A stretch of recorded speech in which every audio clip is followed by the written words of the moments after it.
Reading from 2 Timothy chapter 3 verse 16. It says here, all the scripture is given by inspiration of God and is profitable for doctrine, for reproof, for correction, for instruction in righteousness. Verse 17, that the man of God may be perfect, thoroughly furnished unto all good works.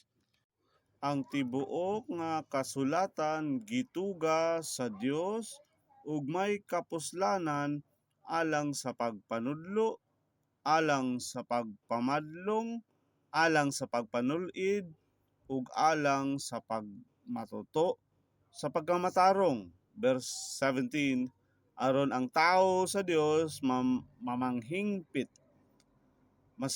masinangkapon alang sa tanan o tanang maayong buluhaton.